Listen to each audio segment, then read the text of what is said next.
జగిత్యాల జిల్లాలోని శైవ క్షేత్రాలన్నీ మహాశివరాత్రికి ముస్తాబవుతున్నాయని చెప్పుకోవచ్చు. ప్రస్తుతానికి మనం సారంగపూర్ మండలం పెంబట్ల కోనాపూర్ గ్రామంలోని దుబ్బరాజేశ్వర స్వామి ఆలయంలో ఉన్నాం. ఇక్కడ చూసుకున్నట్లయితే విజువల్స్లో ఇక్కడ మహాశివరాత్రి రేపు ఘనంగా వేడుకలు జరగనున్నాయి. ఆ సందర్భంగా ఇక్కడ ఆలయ అధికారులు మొత్తం పూర్తి స్థాయిలో ఏర్పాట్లు చేస్తున్నారు. అక్కడ బారికేడ్లు ఏర్పాటు చేశారు. అదేవిధంగా చూసుకున్నట్లయితే భక్తులకు ఎలాంటి ఆటంకాలు జరగకుండా ఒక భారీ లైన్లు క్యూ లైన్లు ఏర్పాటు చేశారు. అదేవిధంగా పోలీసులు కూడా ఇక్కడ భద్రతా చర్యలు చేపడుతున్నారు. ఎస్పీ అశోక్ కుమార్ ఆధ్వర్యంలో డిఎస్పీ రఘుచందర్ సమక్షంలో 300 మందితో బందోబస్తు కూడా ఏర్పాటు చేయనున్నట్లు నిన్న డిఎస్పీ రఘుచందర్ ఇక్కడ వచ్చి పరిశీలించారు. ఈ విధంగా ఈ ఆలయంలో రేపు మహాశివరాత్రి సందర్భంగా ఘనంగా వేడుకలు నిర్వహించేందుకు బ్రహ్మోత్సవాలు సిద్ధమవుతున్నాయని చెప్పుకోవచ్చు. ఈ నెల 24 నుండి 28 వరకు బ్రహ్మోత్సవాలు అంగరంగ వైభవం జరుగుతున్నాయి. ఈ బ్రహ్మోత్సవాల్లో భాగంగా ఈరోజు స్వామివారి కళ్యాణోత్సవం, 28వ తారీఖు నాడు స్వామివారి రథోత్సవం కూడా జరుగుతుంది. ఇక్కడ ప్రస్తుతానికి ఇక్కడ ఆలయ వ్యవస్థాపకులు ఉన్నారు. ఈ ఆలయ స్థల పురాణం ఏమిటి, అది తదితర విషయాలు తెలుసుకునే ప్రయత్నం చేద్దాం. చెప్పండి, అసలు ఈ ఆలయం ఎప్పుడు వెలిసింది, ఈ స్థల పురాణం ఏమిటి? సుమారు 200 సంవత్సరాల క్రితం మా పెద్దలు చెప్పినటువంటి విషయాలలో పెంచినటువంటి దేవాలయం. అప్పుడు ఇక్కడ ఈ చుట్టూ ఒక 10 కిలోమీటర్ల వరకు జంగల్ ప్రాంతం ఉండే.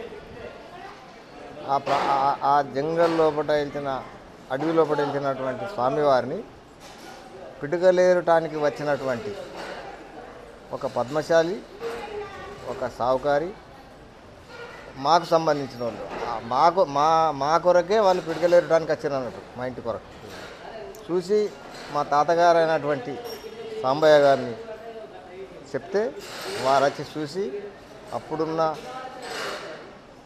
కమ్మలి బాజా సొన్నాయితోని తీసుకొచ్చి ఆ యొక్క స్వామివారిని అభిషేకించి గ్రామస్తుల భక్తుల సహకారంతో చిన్న పెంకుటిల్లుని నిర్మించారు.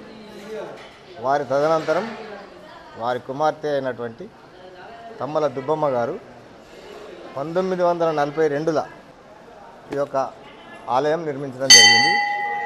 అది ఒక 4 సంవత్సరాలు కొనసాగింది ఆ యొక్క ఆలయ నిర్మాణం. 1946 లోపల ఆలయం ప్రతిష్ట కార్యక్రమం జరిగింది. అప్పటి నుండి మా వంశస్థులైనటువంటి తమ్మల వారి వంశం ఆధీనంలో పడిన ఈ టెంపుల్ కార్యక్రమాలన్నీ మా వంశస్థులను నిర్వహించారు. ఆ తదుపరి 1982లో ఎండోమెంట్ దేవాలయ ధర్మాదాయ శాఖ వారు ఈ దేవాలయాన్ని తమ ఆధీనంలో తీసుకొని 84లో ఈ ఆలయాన్ని పునర్నిర్మించారు. మరి అప్పటి నుండి ఈ ఆలయం ఎండోమెంట్ వారి ఆధీనంలో ఉన్నది.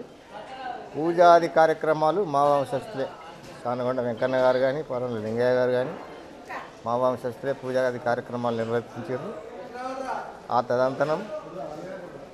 ఆ తదుపరి వెంకటేశ్వర ఆలయం, శ్రీరామాలయం భక్తుల సహాయ సహకారాలతో నిర్మించడం జరిగింది.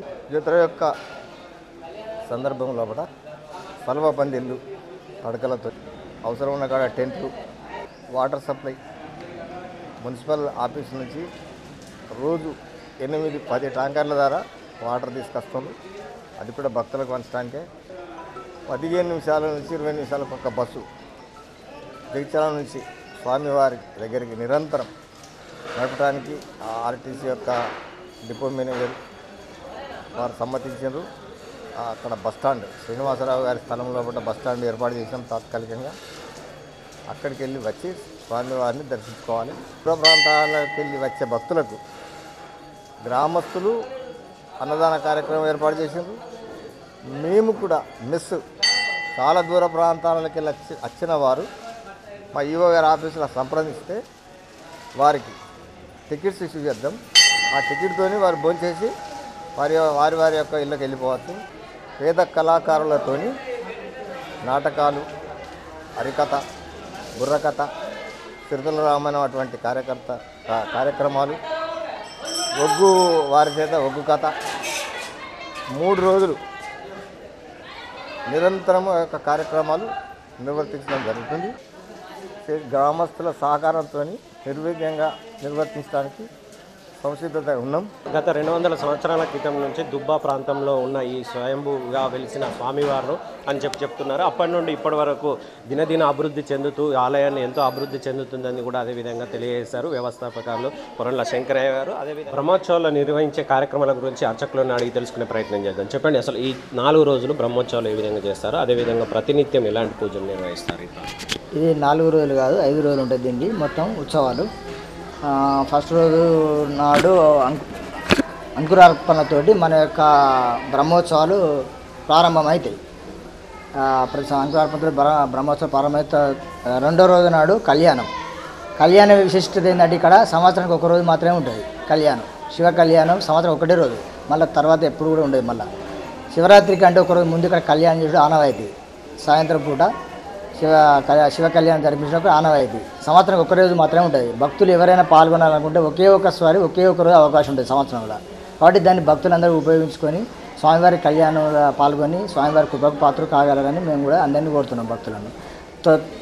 తెల్లారి శివరాత్రి రోజు భక్తులు చాలామంది వస్తారు. వేరే జిల్లా ఆదిలాబాద్ జిల్లా నుంచి కానీ చుట్టూ ఉన్న జిల్లాల నుంచి కానీ చాలా దూరం నుంచి రాష్ట్రం నుంచి కానీ చాలామంది భక్తులు వస్తారు. 3 రోజులు జాతర 24 గంటలు ఉంటుంది. దాదాపు 2.5 రోజులు 24 గంటల దేవాలయం తెరిచి ఉంటుంది. దర్శనానికి అవకాశం ఉంటుంది. అందరికీ 3 రోజులు జాతర జరుగుతుంది. రథోత్సవంతో ఈ యొక్క కార్యక్రమాలన్నీ ముగింపు జరుగుతాయి. దుబ్బరాజేశ్వర స్వామికి లింగోద్భవ కాలం అని రాత్రి నిశిపూజ ఉంటుంది. అందులో అందరినీ ఏంటంటే భక్తులను అందరినీ గర్భాలయంకు అనుమతించడం జరుగుతుంది. పత్రి పెట్టుకొని రావాలి అంతే. అక్కడ ఆ టైంలో ఎంతమంది ఉన్నా కూడా రాత్రి కూడా అదొక ఆ టైంలో అందరినీ శివలింగాన్ని స్పర్శ చేయాలని ఉంటుంది భక్తులకు. కాబట్టి భక్తులకు అవకాశం కల్పించాలని ఆ అవకాశాన్ని కూడా దేవాలయ అధికారులు ఏర్పాటు చేసారు. ప్రతి ఒక్క భక్తుని కూడా నిశిపూజ అయిన తర్వాత గర్భాలయానికి పంపించి స్పర్శ దర్శనంకు అవకాశం కల్పిస్తున్నారు. అది అందరు భక్తులు ఉపయోగించుకోవచ్చు. రాత్రి 12 తర్వాత తెల్లారి పారాయణ ఉంటుంది. అంటే స్వామివారికి శివరాత్రి రోజు ఏమి ఉండదు, పెద్ద నివేదనలు ఏమి ఉండవు. తెల్లారి ఏంటంటే స్వామివారికి పారాయణ అంటే నివేదన పెట్టి అన్నప్రియ చేయడం జరుగుతుంది. స్వామివారికి 3వ రోజు నాడు రథోత్సవంతో ఈ యొక్క ఉత్సవాలు అనేవి ముగింపు జరుగుతుంది. అభిషేకాలను మేము చాలామంది అసలు బయట ఏర్పాట్లు చేసినాం, దానికి కావాల్సినవి. అదేవిధంగా అందరికీ దర్శనం కలిగించి గర్భాలయం బందే ఉంది. ఇక్కడ పాలు పోస్తే పైపు ఒకటి ఏర్పాటు చేసినాం. స్వామివారిని పోయి మన పంచామృతాలు పోయేసి అందరికీ అవకాశం ఉంది. అట్లా ఆ రకంగా అన్ని మన కార్యక్రమం ఉంటాయి. తర్వాత మళ్ళీ సోమవారం నాడు ఏకాదశ రుద్రాభిషేకం ఉంటుంది. ఫస్ట్ సోమవారం జాతర అయిన తర్వాత మొదలు వచ్చే సోమవారం నాడు ఏకాదశ రుద్రాభిషేకం అని 11 మంది అర్చకులు ఏకాదశ రుద్రాభిషేకాన్ని నిర్వహిస్తారు. దాంతో మన యొక్క ఉత్సవాలు మొత్తం కంప్లీట్ అయిపోతాయి దేవాలయంలో. మహాశివరాత్రి జాతర భాగంగా 3 రోజుల పాటు 24 గంటల ఆలయం తెరిచే ఉంటుందని చెప్పేసి భక్తులు స్వామివారిని దర్శించుకునే విధంగా వీలు ఉంటుందని చెప్పేసి కూడా తెలియజేశారు. ఈ విధంగా బ్రహ్మోత్సవాలు అంగరంగ వైభవంగా నిర్వహిస్తామని చెప్పి తెలుపుతున్నారు. జగిత్యాల నుంచి హరికృష్ణ, మైత్రి న్యూస్.